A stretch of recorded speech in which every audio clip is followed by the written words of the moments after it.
మొదటి ఈ ఆర్థిక 25-26 సంవత్సరం యొక్క మొదటి క్వార్టర్ కంటే రెండో సంవత్సరం క్వార్టర్లో కొంచెం పెరిగింది. జిఎస్టీ పెరిగిందంట. ఆ పెరిగిన దానికి సంబరంగా ఒక గంటన్నర పాటు అసత్యాలు, నిందలు, కొంత విషం ఇవన్నీ కలిపి రంగరించి మళ్ళీ ఆవు కథ మొదలు. చంద్రబాబు నాయుడు గారు ఈ రాష్ట్రానికి ఏం పొడిచాడు, ఈ ప్రజలకు ఏమి నెత్తి మీద కిరీటం పెట్టాడనేది చెప్పే పని లేదు. ఎంతసేపు జగన్మోహన్ రెడ్డి గారు భజన చేయటమే చంద్రబాబు నాయుడు గారి జీవితానికి సరిపోతుంది. ఆయన మాట్లాడతాడు, నేను మాట్లాడుతూ చెప్తాడు, వైఎస్ జగన్మోహన్ రెడ్డి గారు యొక్క ప్రభుత్వం అంటే 2019 నుంచి 2024 దాకా ఉన్నటువంటి ప్రభుత్వం, జగన్ గారి ప్రభుత్వం ఆంధ్రప్రదేశ్ రాష్ట్రం యొక్క బ్రాండుని దెబ్బతీసింది అని మాట్లాడతాడు ఆయన. నేను చంద్రబాబు నాయుడు గారిని లేదా ఈ రాష్ట్ర ప్రజలందరినీ కూడా అడుగుతున్నాను, అసలు ఈ ఆంధ్రప్రదేశ్ రాష్ట్రానికి ఉన్నటువంటి బ్రాండ్ ఏంటి? ఏపీకి ఉన్న బ్రాండ్ ఏంటి? అన్యాయంగా, అనైతికంగా,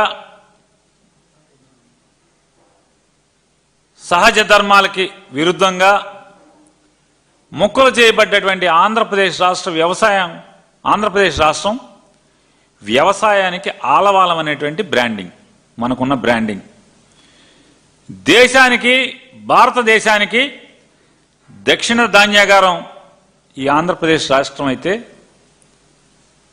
మరి ఆ బ్రాండ్ని సర్వనాశనం చేసింది ఎవరు? ఇప్పటి వరకు నారా చంద్రబాబు నాయుడు గారు ఎక్కేంత వరకు కూడా, లేదా ఆయన ఎప్పుడు ప్రభుత్వంలో చేరకపోయినా కూడా, ఎవరు ఉన్నా కూడా ఆ ప్రభుత్వం రైతు హితకారిక ప్రభుత్వం. ఇప్పటివరకు ఎవరు నడిపినా కూడా ఈ ప్రభుత్వం అంటే ఆంధ్రప్రదేశ్ రాష్ట్ర ప్రభుత్వం అంటే రైతు హితం కోరేటువంటి ప్రభుత్వాలైతే ఎన్టీ రామారావు గారిని వెన్నుపోటు పొడిచి కూలదోసి చంద్రబాబు నాయుడు గారు కుర్చీ ఎక్కిన దగ్గర నుండి కూడా రైతు హితాన్ని గాలికి వదిలేసినటువంటి వాడు ఎవరున్నా అంటే నారా చంద్రబాబు నాయుడు గారు కదా. అది ఈ రాష్ట్రంలో చిన్న పిల్లోడిని అడిగినా అడిగి చెప్తాడు, రైతు కూలీని అడిగినా చెప్తాడు, ఏ మూల రైతుని అడిగినా కూడా చెప్తాడు కదా. ఆయన నారా చంద్రబాబు నాయుడు గారు ఎప్పుడు గద్దెనెక్కినా సరే, ఎప్పుడు ముఖ్యమంత్రిగా పదవి చేపట్టినా సరే ఆయన దృక్పథం రైతు వ్యతిరేక దృక్పథం. అప్పుడు కాదు, ఈ రోజుకి కూడా, ఇప్పటికి కూడా రైతుని, వ్యవసాయాన్ని గుడ్డి కన్నుతో చూడటమే చంద్రబాబు నాయుడు గారి దృక్పథం కదా. కాదని నేను అనే విషయాన్ని ఎవరు ఖండించగలరు? పచ్చిగా చంద్రబాబు తరఫున ఏదో పదవి కోసమో లేదా ఏదో అవసరం కోసం మాట్లాడాల్సినటువంటి ఎవరైనా నాయకులు మాట్లాడాలి తప్పితే కార్యకర్తలు కూడా మాట్లాడగలరు. చంద్రబాబు పాలసీ ఏంటి? రైతును గుడ్డి కన్నుతో చూసేటువంటి పాలసీ కదా. ఆయన నిన్న మాట్లాడతాడు, ఎంత పచ్చి దగాకోరు మాటలు మాట్లాడతాడంటే, అంటే దిగజారుడు మాటలు. వైఎస్ఆర్ కాంగ్రెస్ పార్టీ పాలనలో 10 లక్షల కోట్లు అప్పు చేసేసింది ఈ రాష్ట్రానికి అని చెప్పి ఆయన మాట్లాడతాడు. ఎన్నికల ముందేం చెప్పాడు? 14 లక్షల కోట్లు అప్పు చేశారని చెప్పి మాట్లాడాడు. మాట్లాడటమే కాదు, 14 లక్షల కోట్లు అప్పు చేశారు జగన్మోహన్ రెడ్డి, 15 లక్షల కోట్లు అప్పులు చేశాడని విపరీతమైనటువంటి విష ప్రచారం చేశారు. గెలిచిన తర్వాత అసెంబ్లీలో ఏం చెప్తారు? జగన్మోహన్ రెడ్డి గారి పీరియడ్లో 2019 నుంచి 24 దాకా వైఎస్ఆర్ కాంగ్రెస్ పార్టీ ప్రభుత్వం చేసినటువంటి అప్పు 3,33,000 కోట్ల 513 3,33,513 కోట్లు అప్పు చేశారని చెప్పేమో అసెంబ్లీలో రాతపూర్వకంగా చెప్తారు. అంటే ఏంటి దాని అర్థం ఏంటి? 2019 నుంచి 24 దాకా జగన్మోహన్ రెడ్డి గారి ప్రభుత్వం 3,33,513 కోట్ల రూపాయలు అప్పు చేసింది ఈ రాష్ట్రానికి అని చెప్పేమో అసెంబ్లీలో చెప్తారా? ఎన్నికల ముందేమో 14 లక్షలు 15 లక్షల కోట్లు అని చెప్తారా? ఇప్పుడు మళ్ళీ నోటుకు వచ్చినట్టు 10 లక్షలు అని మాట్లాడతావా? చంద్రబాబు నాయుడు గారు మన వయసుకు తగ్గట్టన్నా మాట్లాడాలి కదా. 50 ఏళ్ల అనుభవం అని చెప్తారు మీకు. నేను మోడీ కంటే ఇంకెవరో కంటే కూడా సీనియర్ నుంచి మాట్లాడతారు మీరు. మీ ప్రభుత్వంలో అంటే జగన్మోహన్ రెడ్డి గారు అధికారానికి ఎక్కే నాటికి మీరు చేసినటువంటి అప్పు ఎంత, మీరు ఎంత చేసి అప్పు చెప్పారు? ఇవాళ జగన్మోహన్ రెడ్డి గారు 3 లక్షల చిల్లర కోట్లు అప్పు చేశారని చెప్పి మీరే అసెంబ్లీలో చెప్పారు.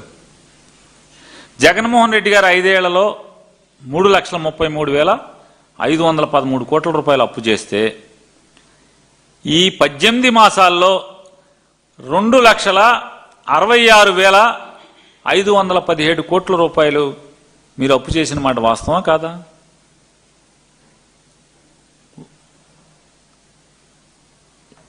వారం వారం అప్పే కదా. మొన్న మంగళవారం డిసెంబర్ 2వ తారీఖు 3,000 4,000 తెచ్చినట్టున్నారు. దాంతో కలిపి 2,66,000 కోట్ల 66,516 కోట్లు 17 కోట్లు అని చెప్తున్నారు. అంటే ఏంటి 18 నెలలు అంటే జగన్మోహన్ రెడ్డి గారు 60 మాసాలు, మీ 18 మాసాలు. ఎవరు దివాళా కోరు ప్రభుత్వం? ఎవరిది అప్పుల ప్రభుత్వం? ఎవరిది అప్పుల ప్రభుత్వం? చంద్రబాబు నాయుడు గారు ఇంకా పచ్చిగా ఏం మాట్లాడతారు? జగన్మోహన్ రెడ్డి గారు భవిష్యత్ ఆదాయాల్ని అంటే జగన్మోహన్ రెడ్డి గారు ముఖ్యమంత్రిగా ఉండగా వైఎస్ఆర్ కాంగ్రెస్ పార్టీ ప్రభుత్వం భవిష్యత్ ఆదాయాల్ని ప్రభుత్వ ఆస్తుల్ని తాకట్టు పెట్టి అప్పులు తెచ్చారని చెప్పి మాట్లాడుతున్నారు. అలా ఆ వాస్తవాల్లోకి వెళ్దాం.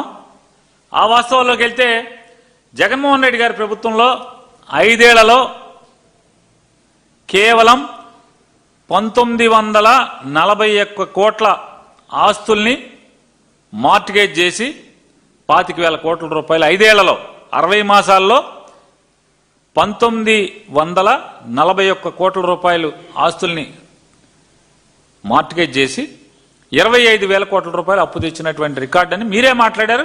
మీరే రాతపూర్వకంగా మీరు డిక్లేర్ చేశారు. ఇది నేను నా సొంతంగా కూడా చెప్పట్లేదు, మీరు చెప్పిందే. ఇవాళ మీరేం చేస్తున్నారు? మీరేం చేశారు? ఇవాళ భవిష్యత్ ఆదాయాల్ని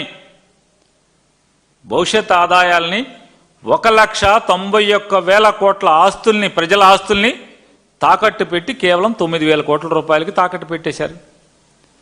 భవిష్యత్ మైనింగ్ ఆదాయం మొత్తాన్ని కూడా తాకట్టు పెట్టారు. ఎంత అంటే దిగజారి మీరు దిక్కుమాలిన అప్పు చేశారంటే ఈ 9,000 కోట్ల రూపాయలకి అప్పు వసూలు చేసుకుంటాకి ఫైనాన్స్ సెక్రటరీ గారి సంతకం కానీ చెక్కు కానీ అప్రూవల్ కానీ అక్కర్లేదు. ఫైనాన్స్ మంత్రి సంతకం అక్కర్లేదు, ఫైనాన్స్ మంత్రి అప్రూవల్ అక్కర్లేదు. ఆఖరికి ముఖ్యమంత్రి గారి సంతకం కానీ అప్రూవల్ కానీ అక్కర్లేదు. క్యాబినెట్ కూడా అప్రూవల్ అక్కర్లేదు.